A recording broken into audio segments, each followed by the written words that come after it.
আসসালামু আলাইকুম। আমি রায়হান আহমদ, সভাপতি, প্রতিষ্ঠাতা বিশ্ব মানবাধিকার রক্ষা সংঘ। আজকে আপনাদের সামনে কথা বলবো মহাত্মা গান্ধীর জীবন সম্পর্কে আমার গুরুত্বপূর্ণ ভাষণ। গতকাল 2 অক্টোবর মহাত্মা গান্ধীর জন্মদিন গিয়েছে।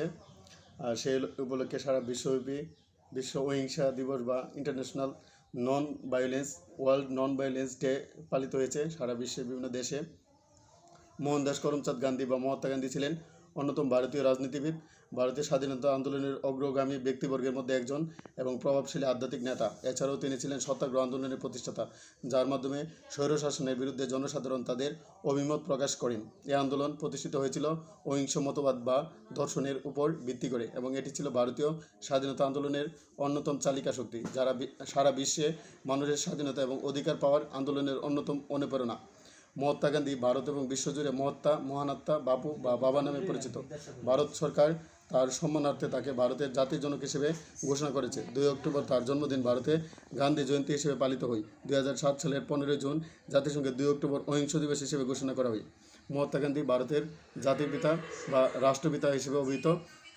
1947 সালে উনি ব্রিটিশ বিরোধী আন্দোলন করেছেন। আমাদের বিশ্বে সকল স্বাধীনতাকামী এবং শান্তি আন্দোলনে এবং অধিকার আদায়ের আন্দোলনে মহাত্মা গান্ধী অনুপ্রেরণা হিসেবে কাজ করে। ভারতের মানুষ তাকে জাতির জনক হিসেবে মানে এবং মহাত্মা গান্ধীর জন্মদিন 2 অক্টোবর সারা বিশ্বে জাতিসংঘ এবং বিভিন্ন অর্গানাইজেশন বিশ্ব অহিংস দিবস হিসেবে প্রতিষ্ঠিত করেছে। মহাত্মা গান্ধীর জন্মদিন তার জীবন, অহিংস এবং সত্যাগ্রহ এই দুইটি নীতির উপর বিশেষ করে প্রতিষ্ঠিত। তিনি তার সারা জীবন অন্যায়, শোষণ এবং জুলুমের বিরুদ্ধে কথা বলেছেন।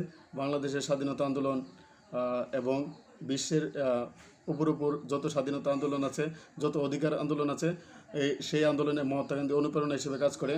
নেলসন ম্যান্ডেলারও অনুপ্রেরণা ছিলেন Mahatma Gandhi. Martin Luther king junior আমেরিকার যেই দাসপ্রথার বিরুদ্ধে আন্দোলন করেছে বা আমেরিকার কালো মানুষের অধিকার প্রতিষ্ঠার জন্য আন্দোলন করেছে, সেই আন্দোলনেও মহাত্মা গান্ধী একজন পুরোধু ব্যক্তিত্ব হিসেবে কাজ করেছে। মহাত্মা গান্ধীর মতো আমি রায়হান আহমদ সারা বিশ্বের সকল জীব প্রাণী ও মানুষের মৌলিক অধিকার প্রতিষ্ঠার জন্য কাজ চালিয়ে যাচ্ছে।